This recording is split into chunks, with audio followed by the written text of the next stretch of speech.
Welcome back, everybody, to another webinar organized by Princeton for everybody worldwide. We're very happy to have Ricardo Reis with us. Hi, Ricardo. Hello. Thank you for having Ricardo me. is from the London School of Economics, and he will talk to us about inflation risks. So we will get a much better understanding about the different inflation risks and also distribution, what inflations might come up in the next few years. So let me give you some few opening remarks. Of course, inflation is all about expectations. So expectations are very important. The question is expectations by whom? Is it by the households, which are part of the wage bargaining, by firms, which are also part of the wage bargaining, but also the price setting? Or is it actually the inflation expectations by the bond traders? And what drives the expectations? What are the salient prices which drive people's expectations? That's actually important questions.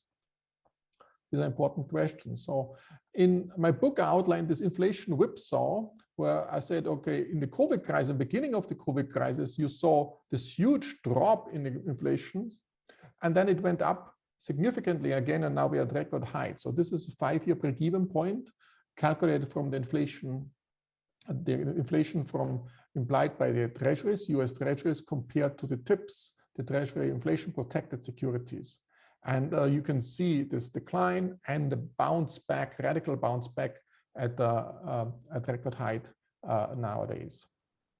Now, the question is, to what extent can we trust this data? Of course, that's the inflation expectations of the bond traders, but to what extent does the QE measures of the central banks, of the Fed, buying long-term bonds and buying various assets change this break-even point? That's an interesting question.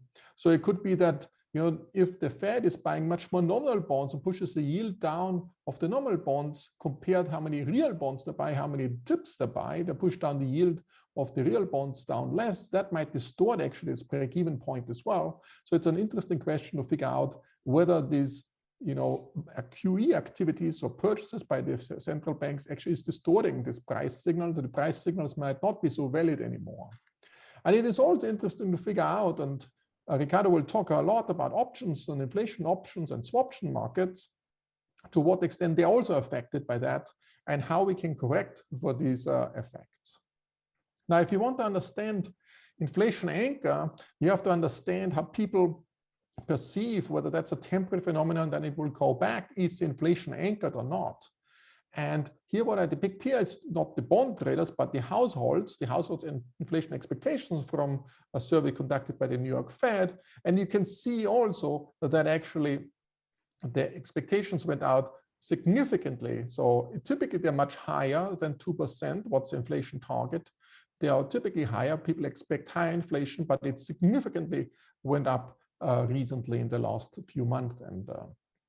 But what's more important is that the uncertainty, how certain people are, went also up. So you see this on this dashed lines. So the band is widened and the dispersion went up. So what's the difference between uncertainty? Uncertainty is how uncertain are people about what the inflation will be, how well they can forecast it. And dispersion means how they differ in their opinion. There might be some people who think inflation will not be high at all, and other people who think the inflation will be much higher. So there's a disagreement among the people. And you can also see that disagreement went up as well. And you have to then think, how does the uncertainty in the disagreement weaken the inflation anchor? And that's one way that we need some underlying theory to figure out how uncertainty and dispersion impacts the inflation anchor down the road. Now, of course, people often argue a lot of this inflation increase is due to higher energy prices, and that's typically considered as non-core inflation, so it's considered more as transitory. And of course, there's this debate, is it transitory or permanent? And the argument is typically in this time around, energy prices might not be coming back because of this green revolution we are going through. We have going through a transition phase from becoming to a green economy, and we discourage essentially energy production, drilling for new oil and all this. So that actually gives less supply. We want that there's less supply from CO2 polluting energy. This also increases the pricing power of existing producers, and essentially we allow a certain cartel where the energy producers They don't compete with each other anymore because they can't expand the supply. And that leads to not only to higher prices, higher energy prices, which is probably something we want, but it leads to persistent higher energy price. It's not a temporary phenomenon, so it's very different from earlier price increases because it seems like it's a persistent phenomenon. And we also allow for some cartel, essentially, because they can't compete with each other by expanding supply. It's like an OPEC arrangement 2.0, where they get larger profits. So all the energy producing firms will make larger profits. So just some announcements today that some of these energy firms make large profits from these high energy prices. There's also an argument out in this green inflation debate whether we should actually remove energy prices from the basket altogether, because that's actually a policy we want in a sense, or a large fraction want that we have moved to a green economy. That will lead to high energy prices, and hence we should discard energy prices from the consumption basket. But that's a little bit like moving the goalpost, because high energy prices will hurt the consumers, and we should also, in my view, should be part of the inflation data and should not be taken out. It's a little bit like what communist Romania did. At some point, they changed the measure of the temperature just to make sure they don't have to pay out certain subsidies. And that you shouldn't change the measure and change the goalpost in the middle, because you undermine then trust as well. Finally, I want to say a few things about inflation and the labor share and inequality. So inflation is essentially pushing down real wages, and that leads to a decline, further decline in the labor share, and leads to more inequality. Of course, there's also, if there is an output gap, it can also lead to less unemployment, which reduces inequality. But people argue we are actually at full employment at the moment. So it's more the decline in labor share. And the question is, do we want that? Inflation also erodes nominal savings. So the rich hold more real assets. They're less touched on that. The lower and middle class, they hold all their savings mostly in nominal assets, if it's not necessarily in housing. Then they also suffer from this much more. This also leads to high inequality. So with these few opening remarks, I would like to go to Ricardo's questions, and he will touch them later again. And these three questions are the following. What is the probability that inflation will stay above 4% between 2027 and 2032? So that's several years in the future. How will it 5 year out? Then is it less than 1%? That's what 12% said. Is it between 1 and 5%? That's 17% said. About 20% said between 5 and 10%. And D, between 10 and 20%. That's about 30% thought. It will be between 10 and 20%. And between 20 and 40%, that's about 15%, and above 40%, about 5%. So the majority essentially was between 10 and 20%, and then the second was 5 and 10%. The second question was for the euro area, what is the biggest risk? Is it persistent inflation, or is it persistent deflation, like, a Japanification and so forth? And the audience, they thought 40% persistent inflation is the biggest risk. 60% thought it is persistent deflation. So it's still the deflation angst is still going around, especially for the euro area. And the third question is, a sustained record of high debt levels, we have to face with is a higher inflation, let's say above 3%, 3 or above, over the next few years. Would this be a risk or a blessing? And it's about 60% think it's a risk, and about 40% thinking that's a blessing. So there's actually quite some disagreement on that front as well. So with this, I pass on the floor to Ricardo, who will answer his questions and tell us what the market thinks and what others think. And then we go to all the details from this. So thanks again, Ricardo. It's great to have you with us, and we're looking forward to your presentation. Great. Thank you so much for having me, Markus. I've been a long-time listener of these webinars, so it's a pleasure to be able to get the opportunity to be on this side and to tell you a little bit about some of the things that I've been learning and thinking about in my research over the last few months, and how they fit together in this question of what are the inflation risks. So I thought I would start with a little bit of context in lieu of an introduction, I mean, the bottom line is, of course, the three questions that you just answered are the ones that I'm going to try to give answers to, but it will take me a little bit to get there. And I want to start with a little bit of context of what the inflation, not outlook, but looking back instead of the last 20 years has been like, because it is easy to forget what the last 20 years have been like. If either you look at the United States over the last century, or you look at the UK, where luckily we have data for 300 plus years, what is really quite remarkable is how good the last 20 years have been. We have experimented over these 300 years with many monetary regimes. We've had a gold standard, we've had mixed standards, pegs, floats, we've had Bretton Woods, we've had an attempt at pegging exchange rates during the European the exchange rate mechanism system in Europe, and likewise in the US, again, Bretton Woods, we've had the interwar period from the founding of the Fed, and one could do before. And what's really quite striking is how since the approximately 1990, maybe 2000, depending on where you want to put that line, inflation has been remarkably stable and very close to 2%, whether one looks at the US or the UK. It's not just that it's been low on average, but also low as a standard deviation. How remarkable is this? A few years ago, there was the anniversary of the 20 years of the independence of the Bank of England, and I've made this following chart. Let's look at 400 years of UK inflation history and look at what was average and the volatility of inflation and the average inflation for every 20-year period. And look how remarkable the 20 years of Bank of England independence have been in terms of delivering both stable and low inflation in the sense of close to 2%. Now, how did we achieve this? I would say that we achieved this through a combination of three pillars. This remarkable success of this regime, let's call it as such, this inflation regime, this monetary regime that allowed these outcomes, had three pillars. The first one was independent central banks that would not be subject to pressures to either create booms during election years, inflate away the debt, or pursue other goals that would undermine the credibility or even the ability to sustain high inflation. Together with giving independence over such an important policy to unelected policymakers came an extremely narrow mandate focused on inflation targeting.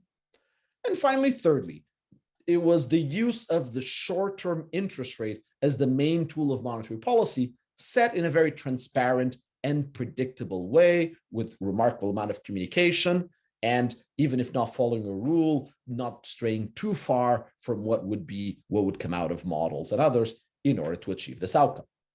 Now, the last decade, the decade pre-pandemic, came with 4 deviations within this regime, although still including that regime.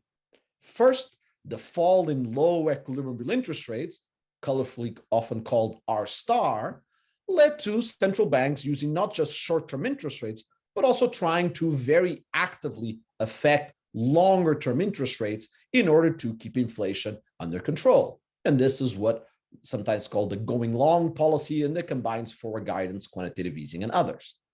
Secondly, central banks started enjoying a capital of inattention. After their success, people stopped paying attention to inflation. Expectations became anchored, the central bank became credible, indexation clauses have disappeared a little bit all over the advanced economies, as people simply believed that inflation would be 2%, so there's no point paying attention to it. We trusted the central bank to deliver it. There was a shift in way to real activity following the global financial crisis, understandably, since after the global financial crisis, inflation stayed in control, but we had a slow and unequal recovery from it insofar as it took many years to go back to pre-trend, and on top of it, not just pre-trend, to the level, in some ways we haven't even reached a trend, and this came with an increase in inequality. And finally, there's been a shift towards thinking of the central bank more in terms of its role as generating financial stability in order to prevent any crashes and normal evolution that arose from the great financial crisis. Central bank as supporting markets, as providing a safety net in the global system through things like the central bank swap lines, and especially of the centrality of the US Treasuries market to the entire global financial system that we require. So this is where we were When the pandemic hit, that was the monetary regime, an extremely successful regime that at the same time had three pillars, but also had space for some movements. And these were the very understandable movements of the last decade. 2020 came with a pandemic. And how did those four deviations help in guiding monetary policy within that regime? Going long was very clear. Sharply, decisively, central banks, and especially the Federal Reserve, made commitments to keep interest rates very low for a very long time and ballooned its balance sheet by buying a series of long-term government securities. The capital of inattention was perhaps eroded, but definitely used. Expectations stayed remarkably anchored in 2020, even as the economy had deflation associated with the closing down of businesses and some staying open to try and serve customers and try to attract them. The focus was on real activity, on the recession. No one was talking about inflation in 2020, even though we had, and as Markus noted, even some whipsaw possible dynamics of it, because real activity was the focus, getting the economy back at work, and the Phillips curve proved to be flat insofar as we had gigantic movements in real activity with modest movements in inflation, very associated with this inattention. The shift to real activity meant that central banks and the Federal Reserve in particular, since I will be focusing on the Federal Reserve as well as the ECB, supported strong stimulus through the entire kitchen sink at preventing that the recession would persist and would create scars. And if erring would be on the side of doing more, of doing too much rather than doing too little to prevent so. And the financial dominance, if you want, or financial concern perhaps, came with a very quick layout of liquidity facilities. For looks at 2020 and compares even to 2007, it's remarkable how large, how quick it was, with the novel support of the treasuries market and with the very fast expansion of the network swap lines as well as the repo facilities in order for the global reach of the Fed. I think looking at this response within those pillars and with those changes, I think it is fair to say it was a success. Inflation stayed anchored, and the Fed, we did not have neither a financial crisis nor possibly a recession as strong as we could have had. 2021, though, came with a challenge and came with the risks, and the risks that this talk will be talking about. 2021 in the first half came with many upward pressures on inflation. On the one hand, those upward pressures are a sign of the success of 2020. Because the recession was short and the recovery was robust, that put pressure on inflation through standard, if you want, Phillips curve dynamics. At the same time, it came because this recession was not the same as the one from 12 years ago, came with a financial crisis. And you would think that this was not an aggregate demand shock. Rather, it's best understood as having a much faster recovery. About a year and a half ago, I called it an ABC recession to emphasize that it was really about closing down the economy for a little bit and reopening it. And that intertemporal substitution across time made it possible to have a very fast recovery. Third, all the savings from the checks sent to people, the stimulus programs, led to elevated monetary aggregates as those people deposited their checks in banks, and those deposits were now chasing goods. We had a very large fiscal stimulus at the beginning of 2021 in the United States, and this whole expansion of aggregate demand from these first two factors came with supply disruptions and bottlenecks and an increase in prices. Finally, one may say that even potentially concerns about the public debt may have also been behind some movement in expectations or inflation. Throughout, the Federal Reserve kept very expansionary monetary policy. Now, looking today, with the benefit of hindsight, and looking at how many upward pressures there was, maybe, just maybe, we may say we did a little too much by being too focused on the financial stability and on the scars of a recession that was different this time around, as well as, again, on emphasizing too much financial stability and underestimating or underlooking at the role of monetary aggregates, as well as on the erring on the side of doing too much with fiscal stimulus. At the same time, given a focus on average inflation and the balance of risks, which was clear, I think it is certainly consistent with the success that I was describing all the way from 2020. If one looks, though, at the second half of 2021, then one starts seeing what is arguably a mistake.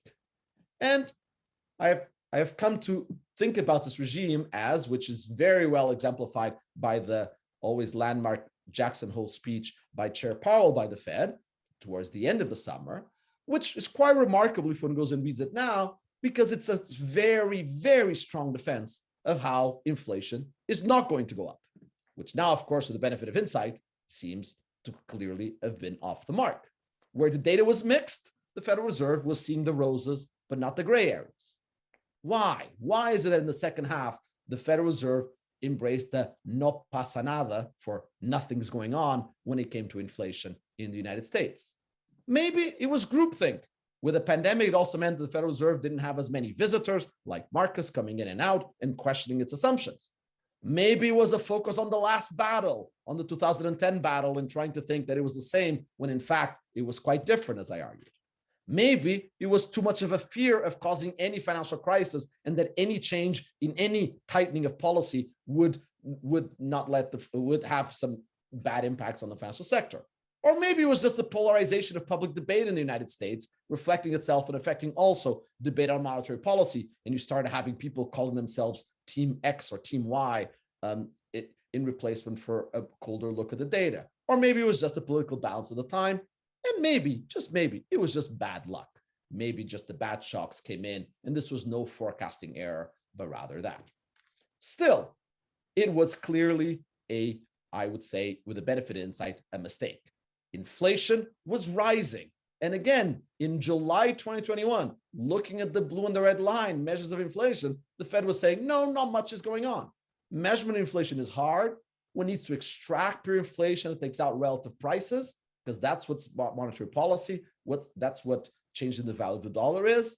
But if one looks at the data and tries to have not a rosy no pasa nada view, but a more unbiased view that weighs the different risks, one would have said that the second half was clearly a time where inflation was getting out of control. Likewise with expectations. And at the time when I read the Jay Powell speech, I really was scratching my eyes, because the following week I was giving this presentation at the Brookings panel, where I was noticing that when I looked at the dispersion of inflation expectations that Markus referred in the introduction, when we looked at the beginning of January and moved throughout 2020, one saw maybe not much of a change, a little bit of a fear on the right tail. But when one looked at June of 2021 already, we saw a very clear shift in distribution to the right, especially with a very worrying increase in the right tail. And indeed, as often happens, that fattening of the right tail came very quickly with an increase in the median expected inflation afterwards. This, I argued, reminded me scarily of the late 1960s, because in looking at what happened in the late 1960s, between 67, 70, 74, we saw a fairly similar, qualitatively at least, dynamics. That is, looking just at the median and saying there is no pasa nada was a mistake, and looking instead at the dispersion of expectations measured by the standard deviations or skewnesses would have revealed what's going on. So Ricardo, can I ask a quick question? It seems like this double or triple hump shaped. Is this a solid finding, or is it because of the method that's That is simply because of the method. I mean, the answers come in bins. Often people answer in bins, and so when one tries to put a distribution, one ends up with these little humps showing just from the estimator. So there's nothing. But coming to your group thing, of course, there were warning signs, coming from Charles Goodhart's book and others, and on Larry Summers. So there was some debate. Absolutely, I agree. I agree. I mean, I was certainly very active starting around that time. Part of it too, critical, and some others were. Yeah, I think it's a good question for financial historians of why they take so long. Or maybe, like I said, it's not like there was an overwhelming consensus, and maybe some people just got lucky and some people got bad luck in terms of their forecasts. But to conclude on this, what about in policy setting? And there it was very clear. I mean, the Atlanta Fed, anyone can do this very easy, just Google Atlanta Fed Taylor rule, calculates simple. Remember, a very important part of the last 20 years of monetary regime was, even if not following a strict rule, at least being somewhat close to a predictable path for interest rate policy. The Atlanta Fed builds these heat maps showing how high are interest rates relative to different models of that predictability. And what I like about it is that they have 6 colors in terms of whether policy is too tight or too loose. Too loose in their higher color comes if the deviation is 1.5. These were the deviations in the last quarter of 2001. They should have come up with more colors. They've run out of colors because there were several orders beyond what policy might have been advised. And note how throughout 2021, likewise, when looking either at short-term rates or again at the actions of the Federal Reserve on its balance sheet, a complete steady increase with no retreat whatsoever. Finally, after the 6 months came a month ago, the pivot. In my view, 6 months too late. The consequence is that inflation will be high in 2022. That is, though, a very interesting debate that I'm sure will occupy monetary historians for many years, which is to distinguish between two hard to distinguish accounts. And one certainly already sees attempts at, I guess, as one would say today, controlling the narrative. Was it that the inflation shock turned out to be persistent? It was a transitory shock. We thought, it turned out to be persistent, consistent with a bad luck. Or was it 6 months of delayed monetary policy that made it persist precisely because of the inaction of monetary policy? That is the situation in which we are now. Let us now look into the future.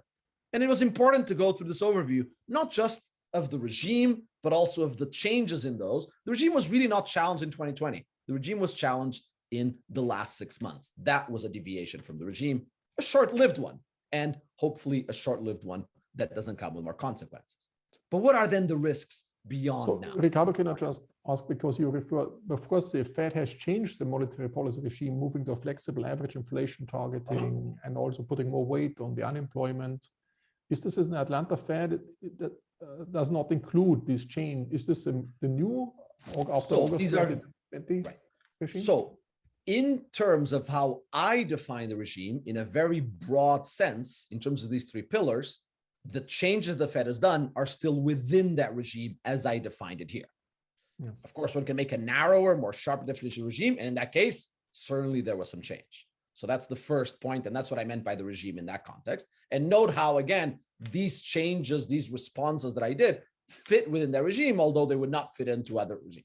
You mentioned precisely the shifting weight to real activity, the average targeting, which you can put into the exploring if you want the inattention. All we need is to get it on average, not get it every period. So those will be consistent with these changes that I put to, but which I was not arguing, but labeling as still staying within the same regime. As for these rules, you can change them. I mean, these are a bunch of different ones. No, these are still using estimated rules from the literature, but the deviation is so very large, Markus, that it's hard to get back into the 1.5 where the green even starts thinking of changing color. Now, what are the risks now beyond 2022? First comes the more likely scenario.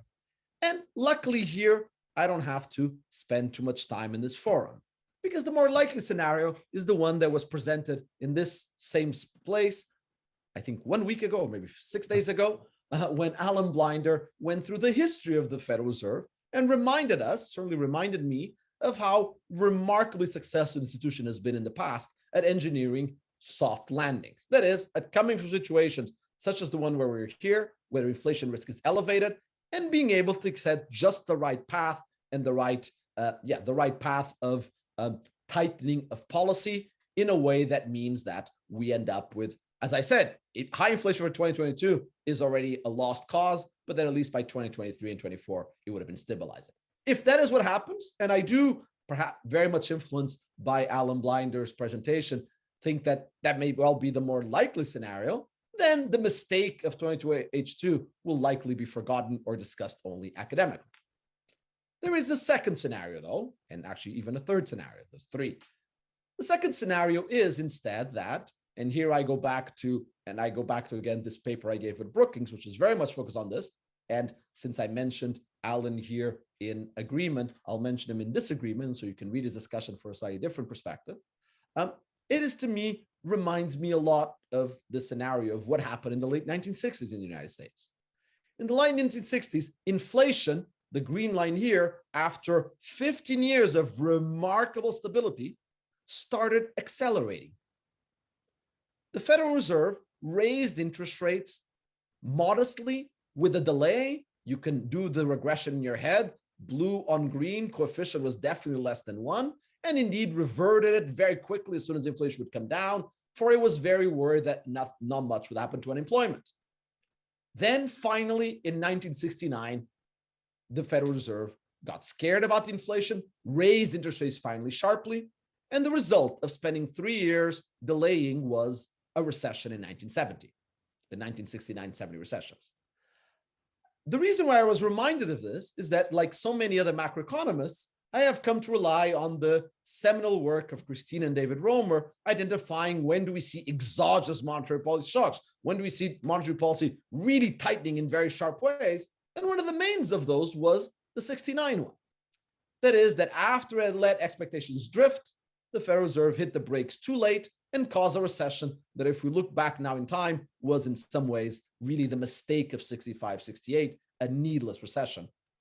Doing that historical analogy, the Federal Reserve may risk a recession for 2023-24. If it fails a soft landing, that is the consequence.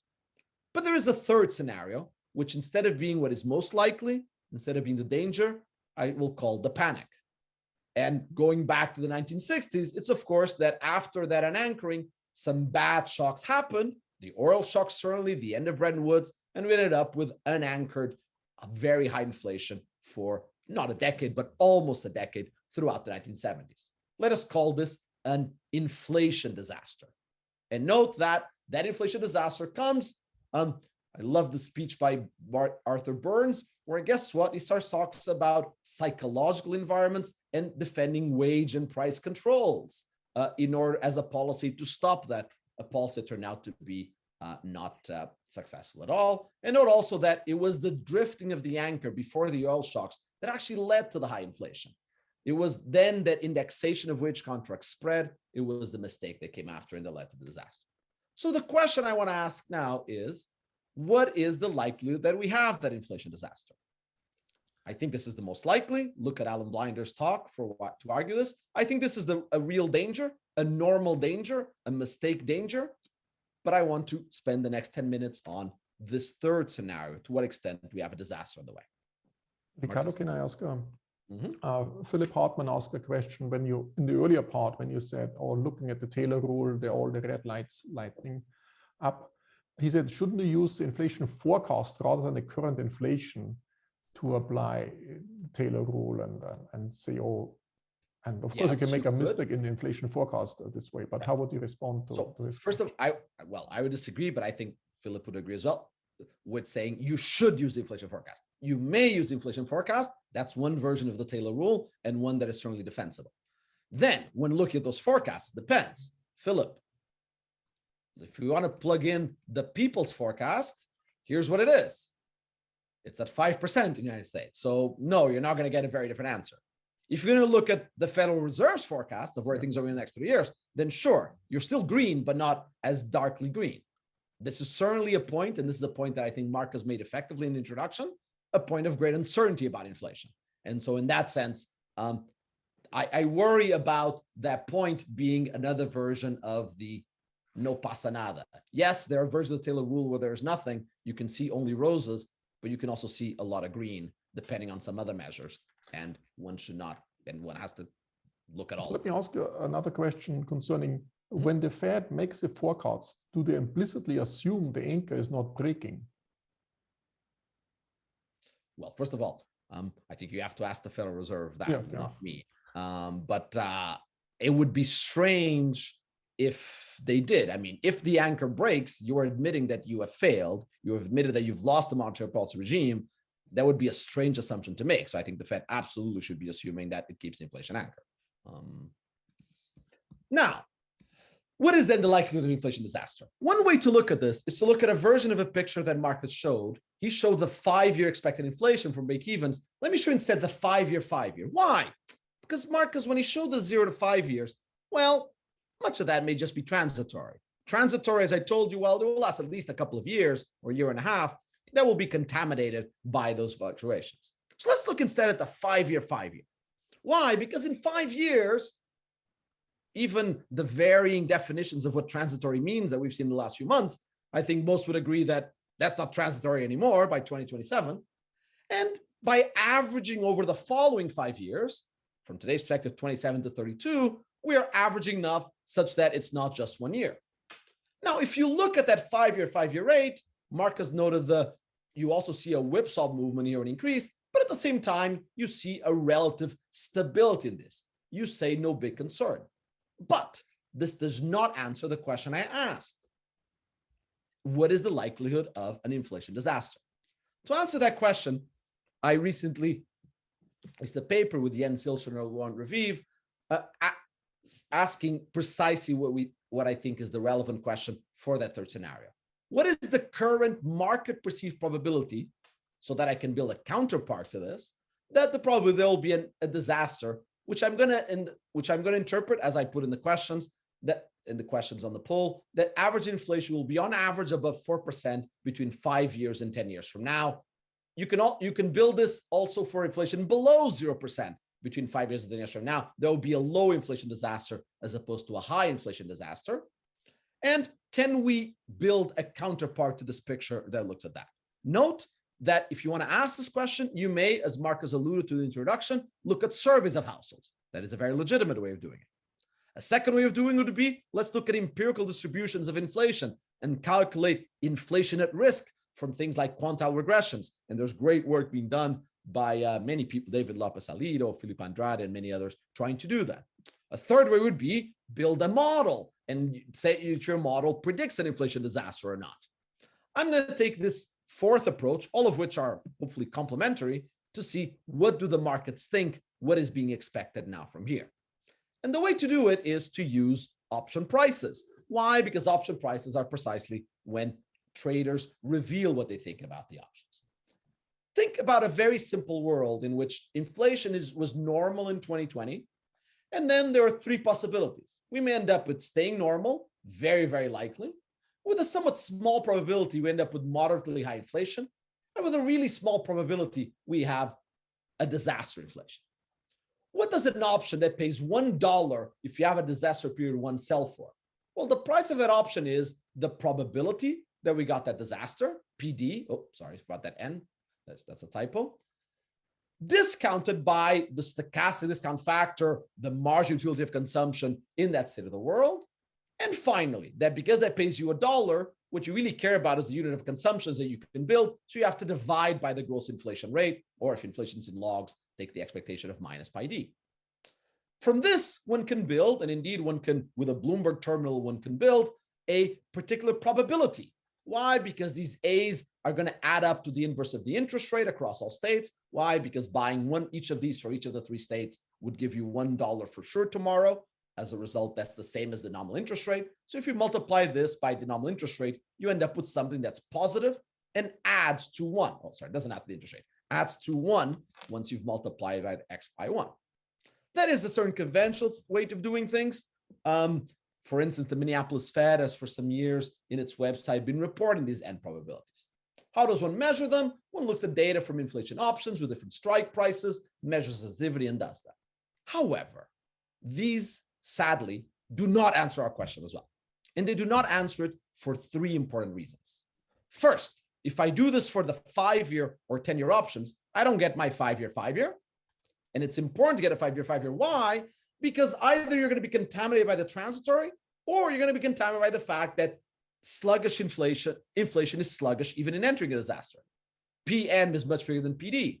The best example of this is, or the clear proof that this is a concern is, the 10-year tail disaster probability from options is always above the 5-year, actually up until a few months ago, showing you that there's a bigger risk that we build up to a disaster than that we jump to a disaster exactly. Precisely happened in the 70s, where we were actually building up to it for over a few years before the disaster really set in. Second, these are adjusted probabilities. One needs to adjust them for risk. And that is important because we're talking about disasters. And in disasters, we think that possibly there's going to be a potentially elevated risk premium. And then finally, and perhaps more strikingly, even if there was risk neutrality, so this was 1, this option prices, these probabilities calculated from the standard formula, are incorrect.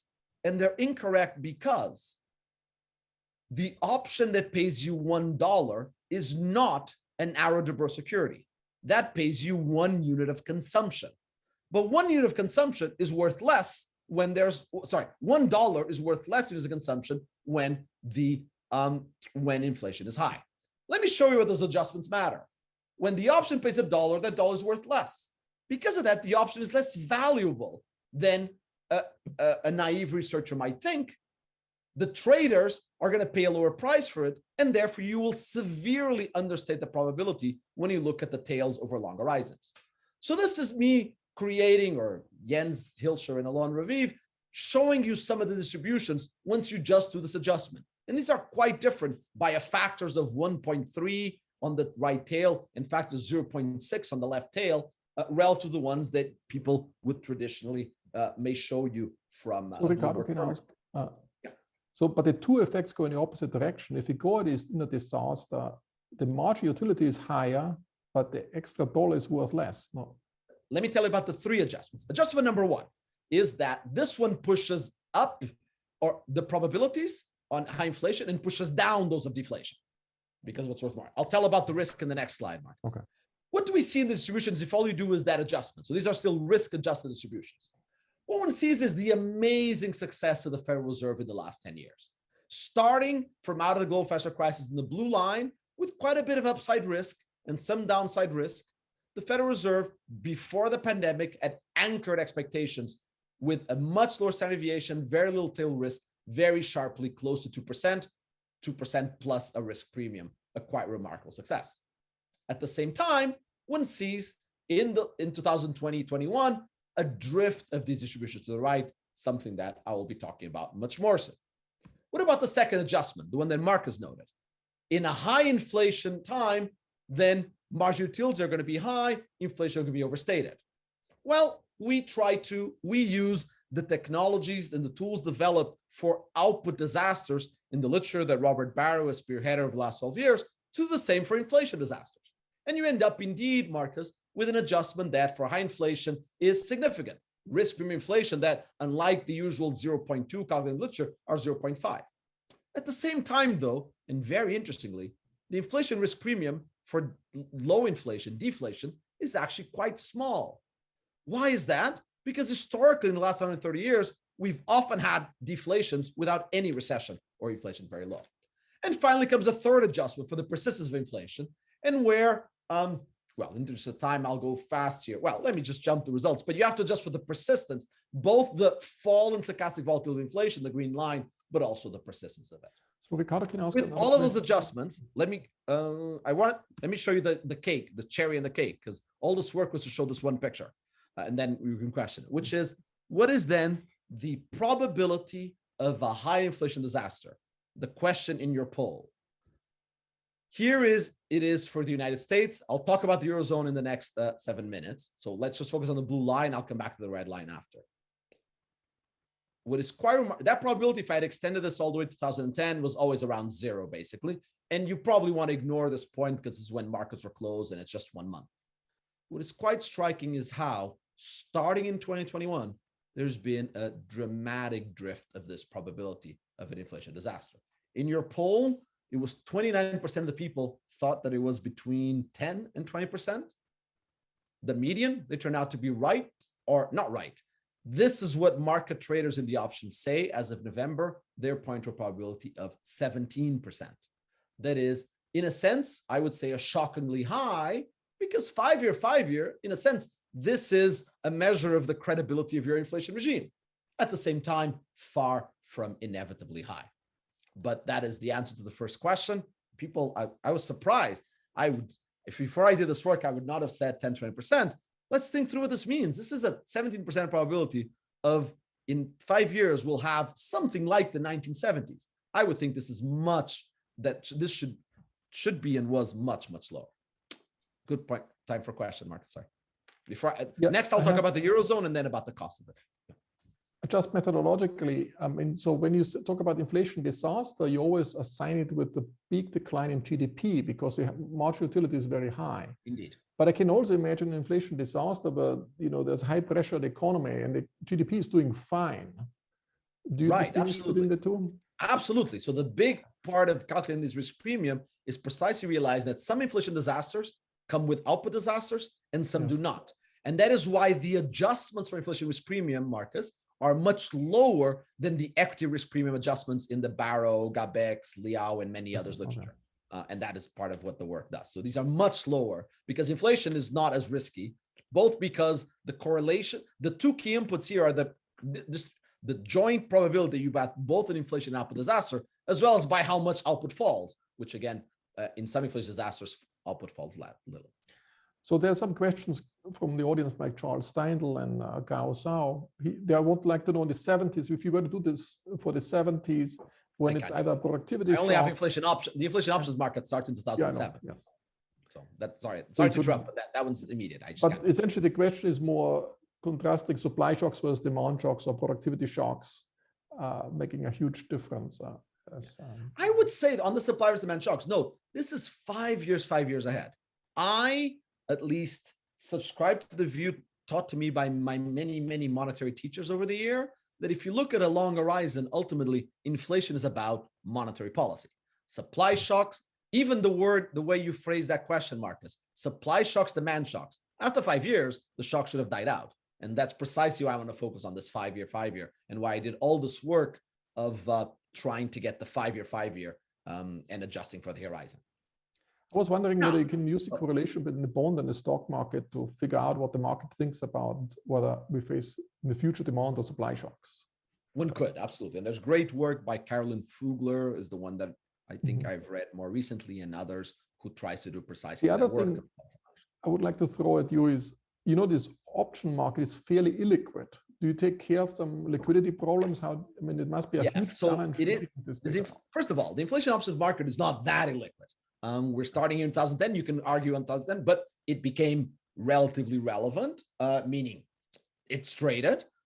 There's quite a few, I forget how many billions is the volume, but it's not that small. Why not? Because you have large pension funds and life insurers who are hedging their long-term inflation risk. More relevantly, Markus, insofar as one has, as you showed, an active tips market and nominal market and people in break even, this is just a counterpart of hedging risks from that market. And as a result, you do get quite a bit of trade. Secondly, though, it is noisy data. This is not the right place, although I referred to the paper, which should be on my website out tomorrow morning, already is. Sorry, I sent it to my website this morning. We try to be very careful. This data, while it's daily, we only do it monthly by essentially using the data from different days and trying to be very conservative in using only the ones that satisfy put call parity type conditions and that rule out clear outliers. And so we try to do the best we can, but certainly one can always argue. My perspective is that when one looks at these things, liquidity problems, would tell you, don't look at day-to-day movements, but we're looking here over a couple of years. And if you worry that I didn't get quite the risk premiums right, then you say, well, maybe the expected value in the 5 year isn't right, but the probability should still not be too far off.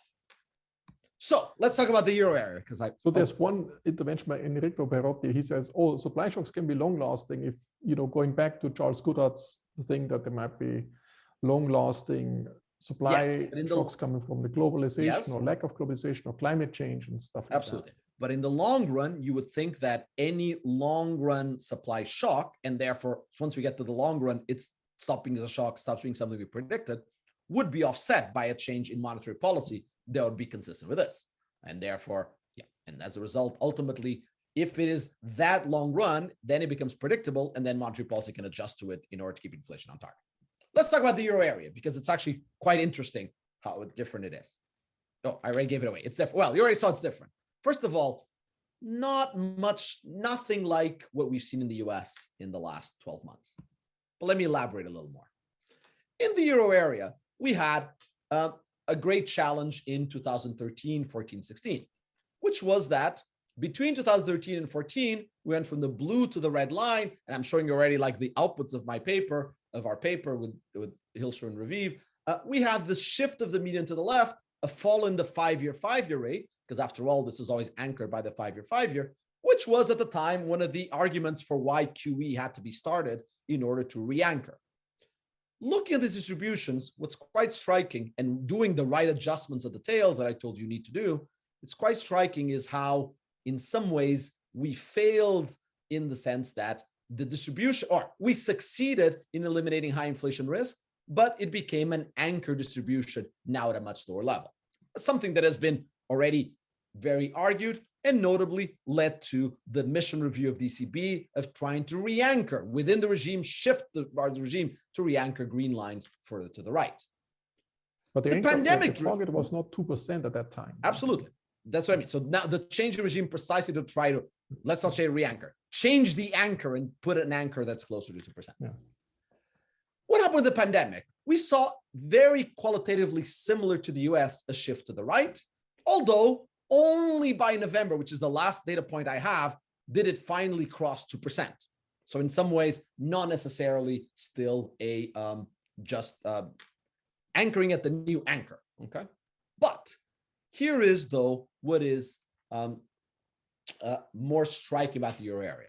In blue comes, again, my five-year, but now on the other side, on the deflation, as opposed to the high inflation. In green comes not the five-year, but the 0.5, okay? And the red is serious minus 1% inflation. But focus on the blue and green for here. QE and all the policies of ECB in the last few years have convinced markets, because all we're talking about is market perceptions, that indeed ECB was able to put down and eliminate the fear that deflation would be there in the next few years.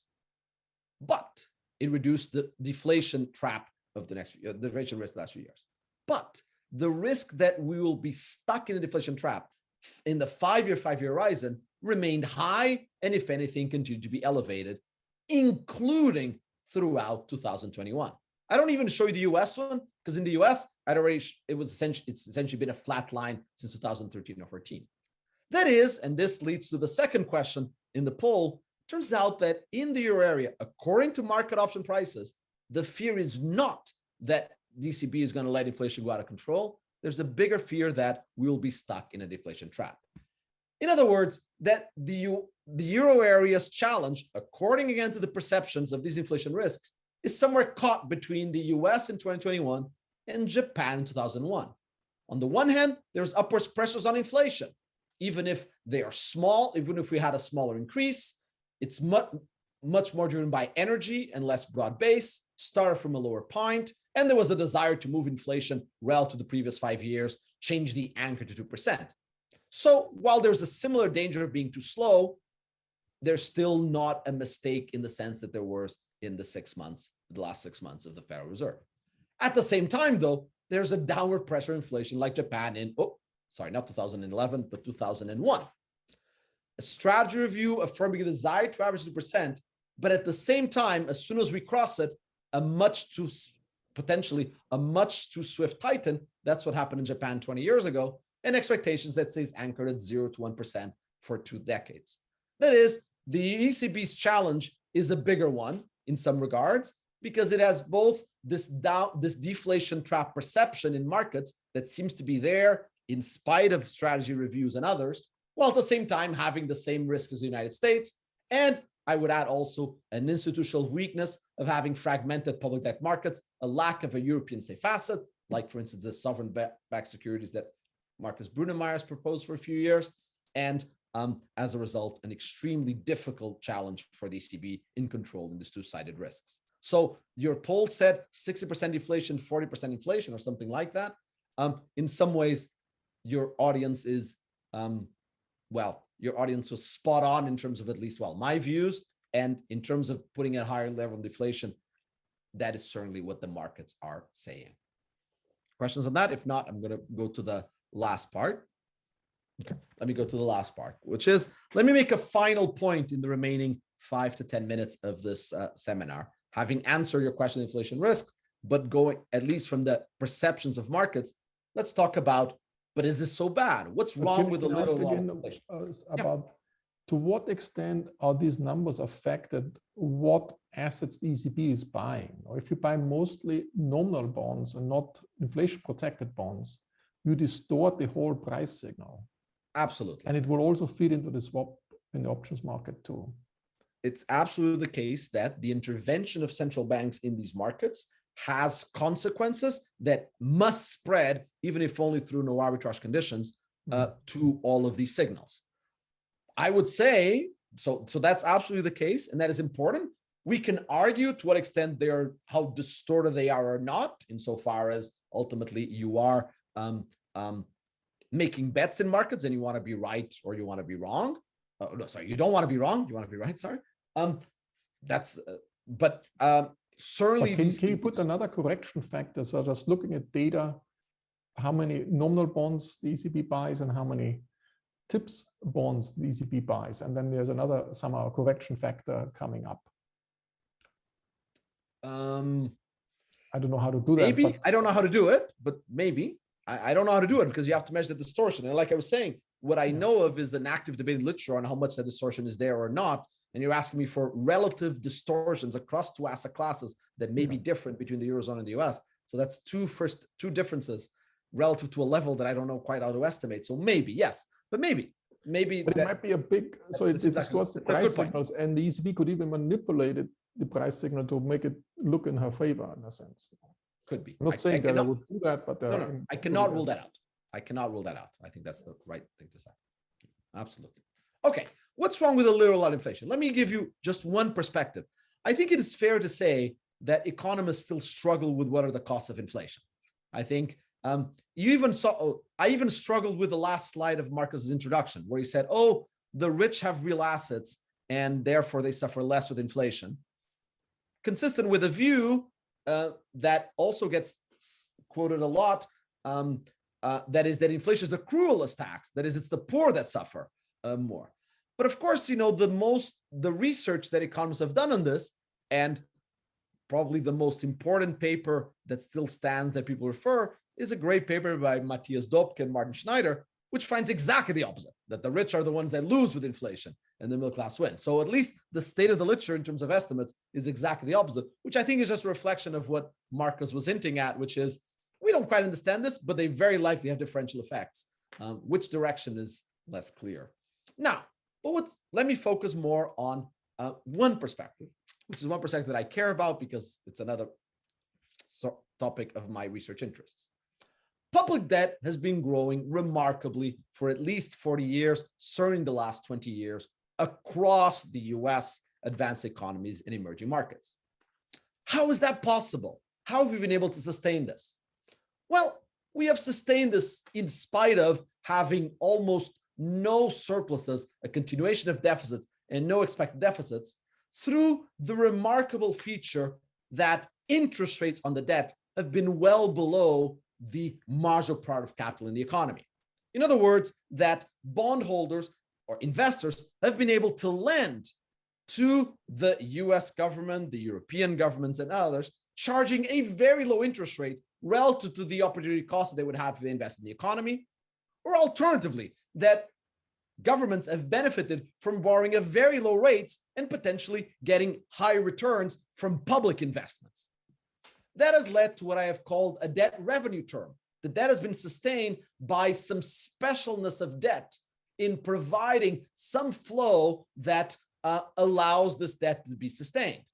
What makes debt special? That it's safe, it doesn't default, that its price hasn't fluctuated much, and especially not with inflation, that it serves as a collateral, that has been used perhaps by regulation to repress, that there's been liquidity, that it has come with bubbles or others. Whatever is the reason, it is quite striking how, if one calculates the size of this term, this debt revenue, the difference between the green line and the red line, which you can measure almost directly without having to measure the R's directly, you end up with several percentage points of GDP, such that it is this term that has sustained the debt, not this term, which, if anything, keeps on moving in the wrong direction, the blue term. Why? Because again, while R fell, M stayed high. The gap between the two really increased. Why could that be? Well, many reasons, an active literature, changes in all of these. But one reason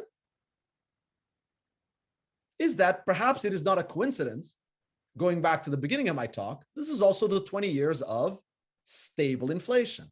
For what is the big risk for someone who buys treasury bonds, counting on the US government not defaulting, to give one example, is that inflation erodes the value of debt. The main risk, the main unsafety of the US debt that permeates across it is the risk of inflation.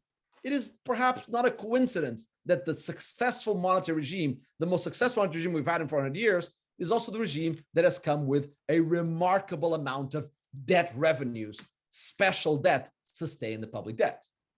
But then, if that is the case, let's think about how important it is to keep that commitment to price stability. To keep debt sustainable, and remember, we are at absolutely record high levels of debt.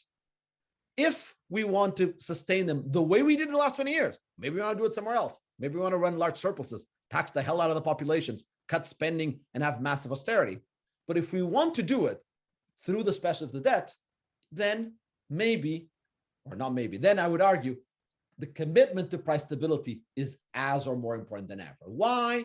Because committing to price stability, avoiding inflation, is a way to protect the safety of the public debt, remove fears of monetization of that debt, because committing to price stability anchors inflation expectations and removes the higher interest rates over future debt, because it eliminates the risk of volatility of inflation, because high inflation comes with volatile inflation, because it reaffirms the focus of inflation for central bank and therefore steers away macroprudential policy from being used towards financial repression, because it guides the balance sheet policy of the central bank and therefore controls the extent to which we have fiscal spillovers and fiscal fear of the price. So Ricardo, if it's all about the inflation risk, can't you achieve 2 minutes, Markus? Okay.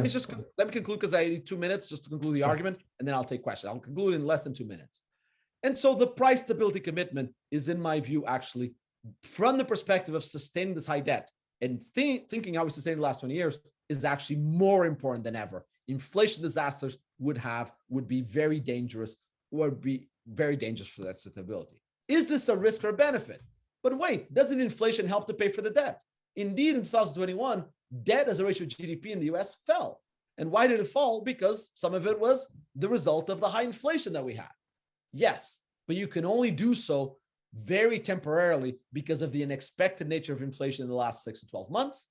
The US debt maturity is so low today, unlike what it was in the 1940s, that any catch-up expectations, such as the one that we're seeing already in the last month on markets and expectations, immediately removes all these benefits, and you will see a whipsaw here back with a vengeance, so that keeping debt sustainability in the future requires more independent central banks, a stronger case for price stability.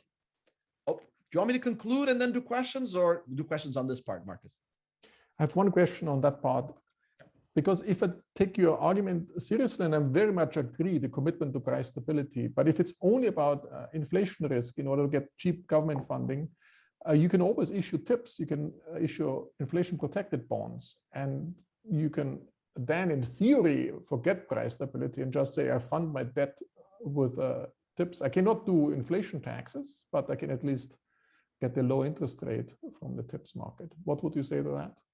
So yes, if you want to, but I would reverse the size of this. If we expect that inflation is coming, then bondholders will want to hold more TIPS. They will want to hold more inflation protection. As they do so, then the benefit of inflation disappears right away. Yeah. Then the TIPS would benefit from that specialness. However, note that specialness comes as well part with the liquidity, collateral, and all of those things that treasuries nowadays benefit more than necessarily TIPS per se, although absolutely that would happen. But then let me add something, Markus, and something that I think is relevant. What has happened to the share of issuance of inflation index bonds to nominal bonds? Let me tell you the UK fact, because I just happen to know it better. It has increased, and quite significantly increased. That is, indeed, we have seen the movement in the issuance of inflation indexed bonds versus not, that mean that the benefits are gone much more than potentially even the costs, consistent precisely with what you said. Let me then conclude. It changed in the last few months or in the last few years? In the last 18 months. 18 months, okay. 18 months since the start of the pandemic. So actually, by the way, is a strong correlation in terms of the issuance, as economist Gabor Pinter, the Bank of England, has documented. There's actually relatively strong correlation between the share of index versus non-index bonds and the expected inflation. I try to make 4 points in these. Sorry for being 5 minutes over in this lecture. The last 20, 30 years were a remarkably successful monetary regime. Let's not forget that inflation under control has not been the norm in 400 years, and that we've never had it better. Second, so before we abandon the current regime, let's remember how incredibly successful it was. 2020 was a success for monetary policy. In the case of the United States, 2021 came with the emergence of a significant upside risk. That means that we now need a very deft, soft landing to prevent a recession in the near term, in the next 2 to 3 years. How large, though, is the risk of, instead of either a soft landing or merely a short-lived recession 23-24, what is the risk of a new inflation regime? For the US, I would say scarily elevated, but still time to act and to be able to keep to the track record of soft landings. For the Eurozone, interestingly, the deflation trap risk still seems quite relevant. In spite of the pandemic, in spite of a strategy review, it's quite striking how the deflation risk is still quite there as perceived by markets. Why is the case for keeping to the old inflation regime even stronger, to going back to one, beyond success controlling inflation? Because I argued, with the incredible amount of debt we have, we need to keep the safety and the specialness of government debt higher so that we can keep on enjoying these debt revenues, which give an even stronger argument for the commitment to price stability. And that's what I had to say. Thanks a lot, Ricardo. So let me ask you a few questions which also came up. So one is, if you want to have a soft landing, and we know by the Taylor principle, you have to move more than 1-for-1 to the inflation, would you expect a much higher interest rate increase this year in the US than, let's say, 25 basis points? So first of all, inflation is very high in the United States now, but some part of it is indeed potentially temporary and transitory. Certainly not all deviation of 2%, but some, I think, will revert just naturally without it. You need to see through that, measure what I call pure inflation. So that's the first point, is you shouldn't be putting, I forget now the last reading of inflation, sorry about numbers, but you shouldn't be putting that one necessarily just in the Taylor rule, but you need to filter a little bit out of it. Yeah. After you filter a little bit out of it, note that the Taylor rule tells you, well, or gives you a guidance for what you should do, but especially over not in a month, but I would say over a certain period of time. The deft landing is how quickly you go and do that adjustment, even at the same time as some of those temporary shocks adjust, and that the speed at which you do that adjustment itself starts bringing inflation down. So is it 5? Is it 8 increases? Meaning, should interest rates go from their current level to 2%, 1.5% within the next 12 months? I frankly don't know. Here, I will trust, or now I won't trust. Here, I will say, maybe Alan Blinder has it right. The Fed has a great track record. They'll get that amount just right. I humbly admit that I don't know exactly what that answer is. It strikes me as, from my reading of the 1960s, from the research that I've been presenting here, that there has to be a significant increase in interest rates over the next 12 months in order to achieve even a soft landing. But I'm also very aware that a too hard one will lead to a recession in 2023, which I'd really like to avoid.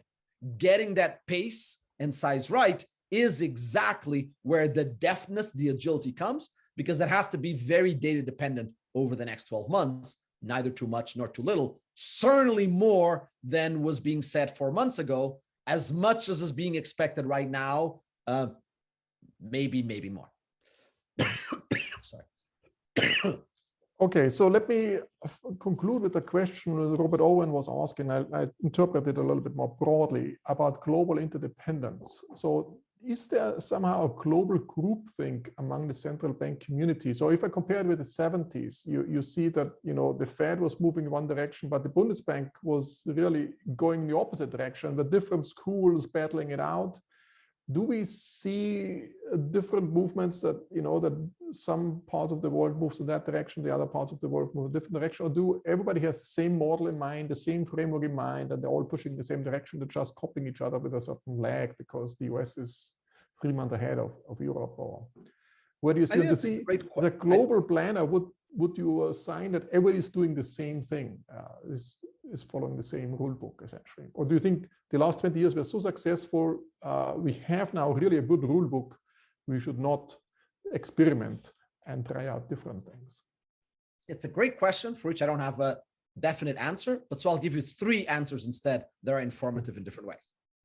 The first answer is to note that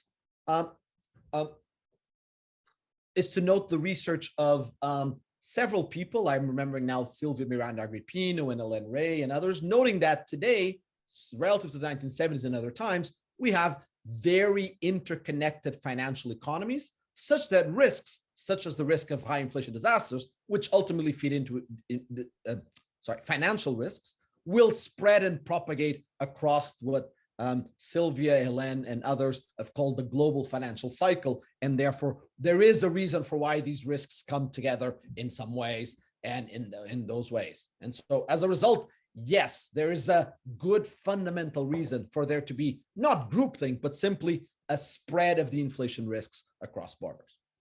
Number 2, note that I just noted how for the Fed and ECB, the challenges are different. I found that when it came to this tail risk, what central bankers used to call risk management, focusing more on the tail risk rather than the expected, even if in the expected, the ECB and the Fed may be looking in some ways similar with a 3-month lag, the tail risks look different. And those certainly justify potentially different monetary policies. And I try to argue that indeed, the ECB's challenge is not just different, but also somewhat harder. And that would justify potentially different policies. And on top of it, I would add that there's also a third factor, which is that if we end up with very different inflation experiences, of course, they will come with inevitably large exchange rate adjustments, large capital flows as they reflect the different risks of different jurisdictions. And that is in itself a source of needing different policies. I'm not sure if I wouldn't say it's the same rule book, although I would still argue that within the same inflation regime as I described it, because as there may be a discrepancy across regions, we would end up with potentially very large and dangerous capital flows across areas. And certainly in the euro area, we are very sensitive to those insofar as they were, and the flight to safety that comes in the absence of safe assets, in this case, coming across different borders, would come with great instability. And if you want to be even more extreme, Markus, you could talk about if we have an inflation disaster, which I really hope not in the United States, but not elsewhere, then we would get to start talking about a fascinating topic about the extent to which the dollar would keep on being the hegemonist currency, because of course, a disaster in the United States and not elsewhere should in principle lead to steps ahead of the euro and the yuan in becoming more international currencies. And then there's phenomenal research by the late Emmanuel Farhi, and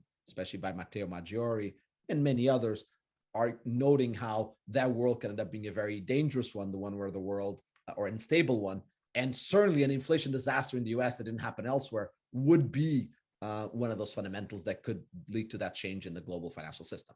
So I don't think I answered the question, but hopefully I gave 3 observations that are useful. They're all pushing the same direction, that it's actually good to have the same framework or a similar framework across the globe. Well, the policy regime, it's good that I think the last 30 years tell us it's a good policy regime. Within that policy regime, there's many different options. And those different options, insofar as they lead to the same outcome, that would be a good thing. And there's both fundamental reasons as well as dangerous reasons, avoiding dangerous reasons for them to have the same outcome as opposed to the same rule book. But you agree probably if there's an inflation disaster in the US, it's not advantageous to have an inflation disaster in Europe or in Japan as well, exactly. Just to in order to control capital flows. No, that's a different scenario to discuss. It's a global inflation disaster scenario to discuss. Sorry. Yes. Okay, thanks a lot, Ricardo. Very insightful. We learned a lot. And thanks for presenting your paper and launching it here, essentially. And it was great to have you. And we continue watching your research on this topic, as you're one of the leaders in this space. And we're trying to learn from your activity. And I enjoy talking to you all the time. Thank you for having me. And we will, thanks again for everybody for hanging out till the end. And we will see you soon again. We have more on inflation coming up. We also have more how you should invest if there is high inflation and you want to hedge your inflation risk across different asset classes. So stay tuned, and I hope to see you soon again, and keep following new economic insights across the globe. Thanks again. Bye-bye, Ricardo.